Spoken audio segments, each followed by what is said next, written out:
Volt એ ઈચ્છતા હતા. હી સ્નેપ્ડ એને કહ્યું હતું. ધેન હી વિલ્ડ તે ત્યારબાદ તે આગળ ધપ્યો હતો. એન્ડ આસ્કડ અને ધ પ્રોજેક્શનિસ્ટ અને પ્રોજેક્શનિસ્ટને પૂછ્યું હતું. વોટ હી થોટ તે શું વિચારતો હતો એ એમને પૂછ્યું હતું. The man sensed the dissent. ડિસેન્ટનો મતલબ થાય મતભેદ. ધ માણસ છે એ the man sensed the dissent was in order. તો એ વોલ્ટ શું વિચારી રહ્યો છે એ પોતે એ બાબતને એને ખ્યાલ આવી ગયો હતો. I think you are all wrong. He declared તેણે જાહેર કર્યું હતું કે તમે બધા છો એ ખોટા છો. Volt just ગ્રીન્ડ. વોલ્ટ માત્ર થોડું હસ્યો હતો. You stick to your projector he suggested. તેણે સૂચન કર્યું હતું કે તમે તમારા પ્રોજેક્ટરને વળગી રહ્યો એવું એને કીધું હતું. તો વોલ્ટ હંમેશને માટે એક નિખાલસ અભિપ્રાય એ ઈચ્છતો હતો અને નિખાલસ અભિપ્રાય માંગે એવું ઈચ્છતો હતો. તો એ વાત છે એ આ પેરેગ્રાફમાં છે એ આપણને કરી છે. હવે આપણે એના પછીના પેરેગ્રાફમાં જોઈએ. Walt involve himself in everything. Walt છે એ પોતાની જાતને દરેક બાબતોમાં સમાવેશ કરતો હતો. During one story conference on the Mickey Mouse Club TV show. તો એ કોન્ફરન્સ દરમિયાન જે Mickey Mouse Club TV show હતો અને એની એક કોન્ફરન્સ દરમિયાન the story man pointer in hand જે વાર્તાકાર હતા એના હાથમાં પોઇન્ટર હતું. Was outlining a sequence called how to ride a bicycle. તો કેવી રીતના સાયકલ ચલાવી એ વાત છે જ્યારે મૂકી રહ્યા હતા.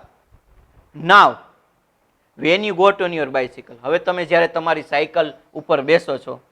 હી બિગેન તેણે શરૂ કર્યું. વોલ્ટ સ્ટોપ રાઇન અને એ સ્ટોરી મેનને અધવચ્ચેથી છે એ અધવચ્ચેથી એમને રોક્યા હતા અને એમણે કીધું હતું change your bicycle to a bicycle.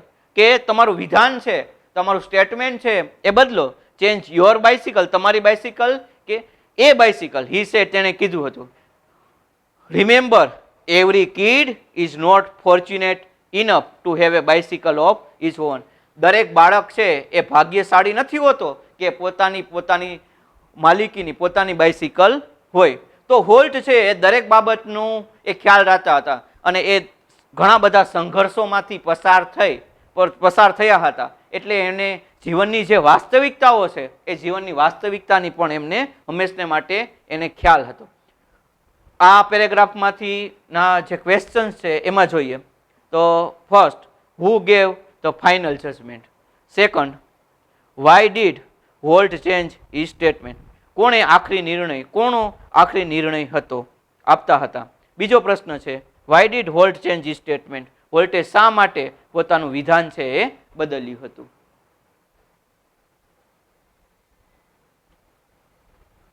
The story of Disneyland perhaps better than anything else. ડિઝનીલેન્ડની જે વાર્તા છે એ કદાચ બીજા બધા કરતાં એ વધારે સારી છે. ઇલસ્ટ્રેટ એટલે દર્શાવવું, વર્ણન કરવું. વોલ્ટ્સ વિઝન, વોલ્ટનો જે દ્રષ્ટિકોણ છે એ વોલ્ટના દ્રષ્ટિકોણનું વર્ણન કરે છે. એન્ડ હિઝ સ્ટબોર્ન એટલે જીદી અને ડિટર્મિનેશન એટલે નિર્ણય શક્તિની વાત. His stubborn determination to realise an idea કે એનો જે નિર્ણય છે એ નિર્ણયનું ભાન થવું. An idea he believed in જે વિચારમાં એ માનતો હતો. ફોર યર્સ વર્ષો સુધી Walt had a quietly nursed the dream of a new kind of amusement park. વર્ષો સુધી એક નવા પ્રકારનો એમ્યુઝમેન્ટ પાર્કનું સ્વપ્ન છે એ સ્વપ્નને એને પોષિત કર્યું હતું. ઇટ વુડ બી એ પોટપોરી. પોટપોરીનો મતલબ થાય ભેગા થયેલું.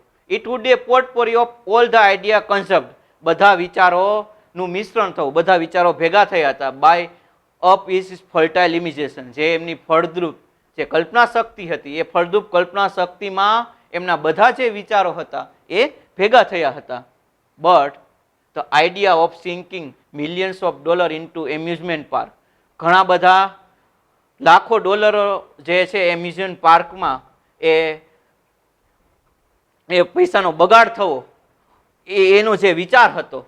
Even Walt's kind of amusement park seem so preposterous. અને વોલ્ટનો એ પ્રકારનો એમ્યુઝમેન્ટ પાર્કનો વિચાર છે એ એટલો બધો એ હાસ્યાસ્પદ લાગ્યો હતો he would not mention it to anyone. એ કોઈને પણ આની વાત છે, આ એમ્યુઝમેન્ટ પાર્કની વાત છે એ દર્શાવતા નહોતા, એ કહેતા નહોતા. હી જસ્ટ ક્વાઇટલી બિગેન પ્લાનિંગ. એને તદ્દન રીતે એનું આયોજન કરવાનું શરૂ કર્યું હતું. એના પછીના પેરેગ્રાફમાં જોઈએ.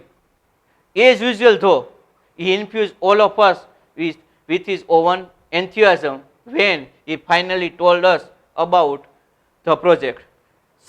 સામાન્ય રીતે એને ઉત્સાહ સાથે બધા વિચારોને મિશ્રિત કરીને ઉત્સાહ સાથે જ્યારે એને આખરે છે એના પ્રોજેક્ટ વિશે જ્યારે અમને એને કહ્યું હતું. someone asked, કોઈક વ્યક્તિ એ પૂછ્યું હતું, volt, how should the Disney look? Disneyland છે કેવું લાગવું જોઈએ? એવું કોઈક વ્યક્તિએ પ્રશ્ન છે પૂછ્યું હતું. ક્વિક કેમ ધ રિપ્લાય, અને ઝડપથી એનો પ્રતિભાવ, એનો જવાબ છે ઝડપથી એ આવ્યો હતો. It should look like nothing else on is earth. આ પૃથ્વી ઉપર કોઈ પણ જગ્યાએ ન હોય એવું એ લાગવું જોઈએ, એવો એમનો એ જવાબ હતો. Predictably we had trouble in a raising money. અનુમાનની રીતે જોઈએ તો આપણે એ પૈસા ભેગા કરવા માટે, ડિઝનીલેન્ડ બનાવવાના પૈસા ભેગા કરવા માટેની મુશ્કેલી હતી.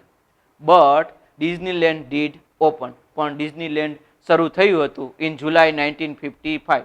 જુલાઈ 1955માં ડિઝનીલેન્ડ છે એ શરૂ થયું હતું. સિન્સ ધ ફર્સ્ટ ડે, પહેલા દિવસે millions of people have flocked to see the unique creation of Walt imagine. પહેલા જ દિવસે લાખો લોકોએ આ વોલ્ટની કલ્પના શક્તિનું જે અદ્ભુત સર્જન હતું એના જોવા માટે એ ડિઝનીલેન્ડની મુલાકાત લીધી હતી.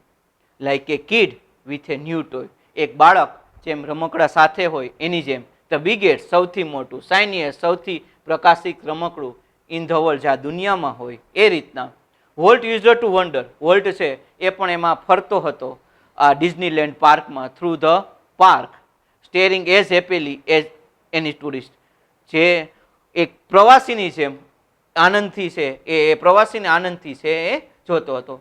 તો પોતે છે પોતાનું જે અદ્ભુત સર્જન હતું ડિઝનીલેન્ડનું, એ જે પોતે સર્જન કરવા ઈચ્છતું હતું, એ જે સ્વપ્ન છે એનું જે સ્વપ્ન હતું એ અહીં સાકાર છે એ થયું હતું. એની વાત છે એ આ પેરેગ્રાફમાં આપણને કરી છે. હવે આ પેરેગ્રાફમાંથી પૂછાઈ શકે એવા ક્વેશ્ચન જોઈએ. First question, what does the story of Disneyland illustrate? ડિઝનીલેન્ડની વાર્તા છે એ શું વર્ણન કરે, શું દર્શાવે છે એ. Second question, how was Walt dream of amusement park? Amusement પાર્કનો વોલ્ટનો વિચાર છે એ કેવો હતો? એ આ બે ક્વેશ્ચન છે. આવા ક્વેશ્ચન્સ છે એ કોમ્પ્રિહેન્શનના આપણને પરીક્ષામાં એ પૂછાઈ શકે. એના પછીના પેરેગ્રાફમાં જોઈએ. The overwhelming success of Walt's crazy idea triggered a dramatic about face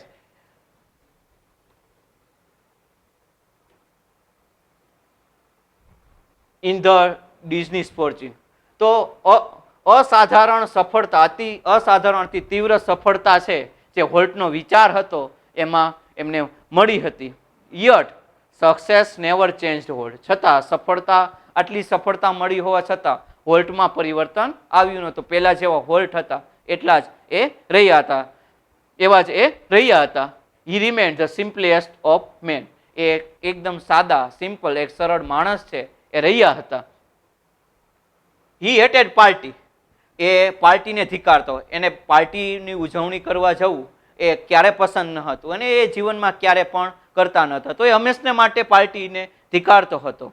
And his idea of night out was a burger and a chili at some restaurant. એનો વિચાર, રાત્રિએ ઉજાણી કરવાનો એનો વિચાર છે એ રેસ્ટોરન્ટમાં બર્ગર અને ચીલી ખાવું કેટલાક રેસ્ટોરન્ટ, એ રાત્રિનો ઉજાણીનો એમનો વિચાર છે એ હતો. His only એક્સ્ટ્રાવેગન્સ. એક્સ્ટ્રાવેગન્સ એટલે ખોટો ખર્ચ, જે અપ્યય, જે ખોટો ખર્ચ આપણે એમને કહી શકીએ. એ his only extravagance was a miniature એટલે નાનું railroad that ran around the ground of his home. એનો એકમાત્ર ખોટો ખર્ચ એ હતો કે રમકડાનો નાનો પાટો એના ઘરની આજુબાજુ હતો. એકમાત્ર એ જ એમનો ખોટો ખર્ચ હતો. તો હંમેશા એ સાદા અને સરળ માણસ રહ્યા હતા એ એમના પોતાના વ્યક્તિત્વની એ વાત છે અહીં કરી છે. What do you do with all your money? A friend one asked him. એક વખત એના એક મિત્રએ પૂછ્યું હતું કે તું આ બધા પૈસાનું શું કરે છે, એવો પ્રશ્ન છે એમને પૂછ્યો હતો. Pointing at the studio, studio તરફ આંગળી ચીંધીને સ્ટુડિયો તરફ દર્શાવીને કીધું હતું. વોલ્ટ સેડ, વોલ્ટે એનો જવાબ આપ્યો હતો. I fertilise the field with it. હું આ ક્ષેત્રને સમૃદ્ધ કરું છું, આ પૈસાને આમાં ઇન્વેસ્ટ કરું છું. And it is true that, અને એ સાચું છે. Walt ploughed the money back into company almost as fast as it coming. જેટલા ઝડપથી પૈસા આવતા હતા એટલા જ પૈસા છે એ આ કંપનીમાં એ આપતો હતો, એમાં એ પોતે એનું ખેડાણ છે એ કરતો હતો. તો આ ક્ષેત્ર છે સમૃદ્ધ થાય એનો હંમેશને માટે એમનો એ વિચાર હતો. બીઈંગ એ સોલ્વેન્ટ એટલે સુખી સંપન્ન બનવું. એ સોલ્વન્ટનો અર્થ થાય સુખી સંપન્ન. Being a solvent for the first time since he started in the business gave Walt a chance to develop other idea. સૌ પ્રથમ વાર જ્યારે સુખી સંપન્ન બન્યા તો હોલ્ટને એ બીજો વિચાર બીજો વ્યવસાયનો વિચાર છે એનો વિકાસ થયો હતો. This include the development of mineral kind, અને આનો સમાવેશ છે એ મિનરલ કાઇન્ડ પ્રકારમાંનો વિકાસ કરવો એમાં થતો હતો. An elephant like a valley high in the Sierra mountain. A California Institute of Art, California Institute of Art for which કે જેને માટે he donated a land, એને જમીનનું દાન કર્યું હતું. And several millions dollars, અને ઘણા મિલિયન ડોલર્સ છે એ પૈસા પણ એમને આપ્યા હતા. And most ambitious of all, અને આ બધામાં જો સૌથી વધારે મહત્વકાંક્ષી હોય એ $100 million એ ડિઝની વર્લ્ડ. $100 million છે એ ડિઝની વર્લ્ડ માટે. And city of tomorrow in Florida, અને સિટી ઓફ ટુમોરો છે જે ફ્લોરિડામાં છે એમના માટે આપ્યા. તો આ એમની મહત્વકાંક્ષા એમના માટેની હતી. તો આવી સંસ્થાઓ બનાવવાની એની હંમેશને માટેની એ પોતાની ઈચ્છા પણ એમની હતી. આ પેરેગ્રાફના પ્રશ્નો કોમ્પ્રિહેન્શન માટેના જોઈએ. First question, did money change volt nature? શું પૈસાને કારણે વોલ્ટના સ્વભાવમાં પરિવર્તન આવ્યું હતું? બીજો પ્રશ્ન છે, what did Walt not like? વોલ્ટને શું ગમતું ન હતું? એના પછીના પેરેગ્રાફમાં જોઈએ. Tragically in the midst of all activity, આ બધી પ્રવૃત્તિઓની વચ્ચે દુર્ભાગ્યવશ કરુણ રીતે Walt was a stricken with this fatal illness. Stricken એટલે સપડાવું અને ફેટલ એટલે ઘાતક. વોલ્ટ છે એક ભયંકર એક ઘાતક બીમારીમાં છે એ સપડાયો હતો. I heard him refer to his cruel બો ઓનલી વન્સ. આ બીમારી વિશે એક વખત આ ઘાતક બીમારી વિશે વાત કરતા મેં એમને એક વખત એ સાંભળ્યા હતા. Whatever it is I have got. મને પણ જે કાંઈ બીમારી થઈ છે, હી ટોલ્ડ મી, તેણે કહ્યું હતું, ડોન્ટ ગેટ ઇટ. તને ન થાય એનું તું ધ્યાન રાખજે, એનો ખ્યાલ એ તું રાખજે, એવી સમજણ છે એ આપતો હતો. I visited him in the hospital the night before he died. મેં હોસ્પિટલની મુલાકાત લીધી હતી, મૃત્યુ પામ્યો એની રાત પહેલાં મેં એની મુલાકાત છે એ હોસ્પિટલમાં લીધી હતી. ઓલ્ધો ડેસ્પરેટલી ઇલ, એ સખત બીમાર હોવા છતાં, એ ખૂબ જ બીમાર હતો છતાં પણ he was A full of plans for the future. ભવિષ્યના આયોજનથી એ ભરેલા હતો. સખત બીમાર હોવા છતાં પણ એમના પાસે એ ભવિષ્યનું આયોજન હતું. As he had been all his life, પોતાના સમગ્ર જીવન દરમિયાન જે હતું એ રીતનું આયોજન છે એમની પાસે હતું. Walt used to say that Disneyland would never be finish. Walt એ હંમેશા એવું કહેવા ટેવાયેલા હતા કે ડિઝનીલેન્ડ છે એ ક્યારેય ડિઝનીલેન્ડ છે વુડ નેવર એ પૂરું નહીં થાય. એન્ડ ઇટ નેવર, અને થવું જ ન જોઈએ. આઈ લાઈક ટુ થિંક, અને હું પણ મને એવું વિચારવું છે એ ગમે છે. To that Walt Disney's influence will never be finish. Walt Disney's influence, Walt ડિઝનીનો જે પ્રભાવ છે એ ક્યારેય પૂરો થશે નહીં. ધેટ થ્રુ ઇઝ ક્રિએશન, તેના સર્જનો દ્વારા. Future generation will continue to celebrate, આવનારી પેઢી છે એ ઉજવણી કરવાનું શરૂ રાખશે. વોટ હી વન ડિસ્ક્રાઇબ, જે એને એકવાર એનું વર્ણન છે એને એક વખત એ કર્યું હતું, એ જ ધેટ ધ પ્રેસિયસ, એ કિંમતી,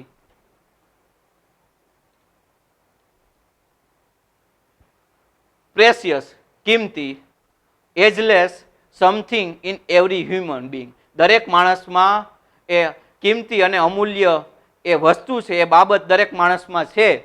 which make us play with a children toys, જે બાળકોના રમકડા સાથે આપણને રમવા માટે પ્રેરિત કરે છે, આપણને રમવા માટે પ્રેરણા આપે છે.